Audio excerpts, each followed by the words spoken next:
চলুন দেখতে থাকেন আজকে সুন্দর সুন্দর ব্লগ দিতে চলেছে। বাগানিরা আছে, দেখতে কি সুন্দর লাগে সকাল সকাল।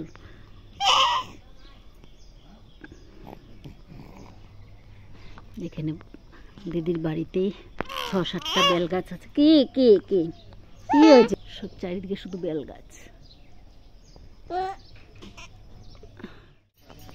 শুভ সকাল বন্ধুরা, লাইফস্টাইল ম্যানুয়ালে সবাইকে স্বাগতম। আজকে হচ্ছে রোববার। এই যে নাতিকে নিয়ে বসে আছি। আজকে নাতির অন্নপ্রাশন, তাই এসছি। সারাদিন আজকে সুন্দর সুন্দর ব্লগ দিতে পারবো বলে মনে হচ্ছে, কিন্তু মেঘ করে আছে, বৃষ্টি হবে নাকি জানি না। বাগানের মধ্যেই আছি। বাগান বলতে এইটাকেই বাগান বলে, চাপাত বাগান। দিদিদের বাড়ির পাশে সব চাপাত গাছগাছাড়া সব আছে। কোয়ার্টারের মধ্যেই থাকে।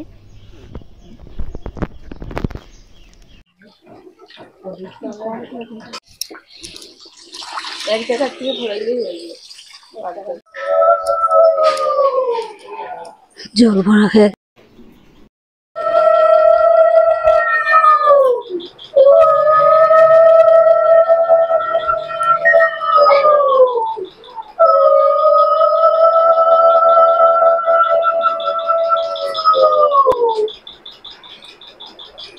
পুকুর আছে কিন্তু ঘাট নেই, তার জন্য জল নিতে পারবে না।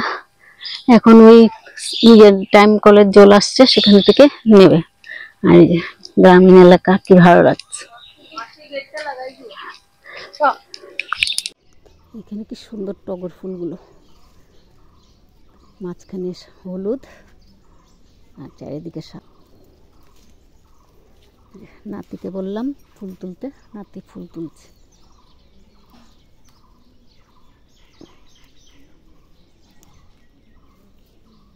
তো ফুলগুলো তুলে নি। অন্নপ্রাশন যাচ্ছে জল ভরতে বাড়ির সামনে, পুকুর থেকে জল ভরে নিয়ে আসবে। বাড়িতে তো লোকজন সেরকম নেই, নিজেরাই করবে। তাই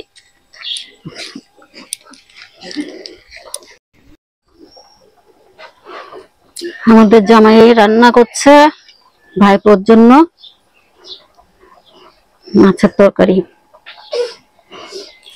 সর্ষে বাটা দিয়ে কাতলা মাছ হচ্ছে।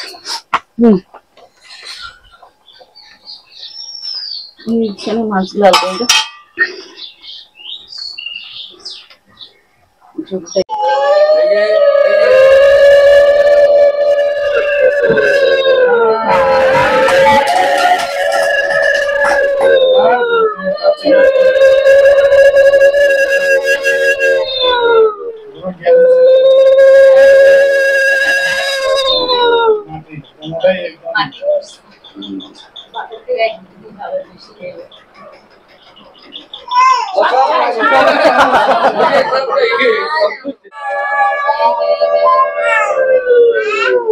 No,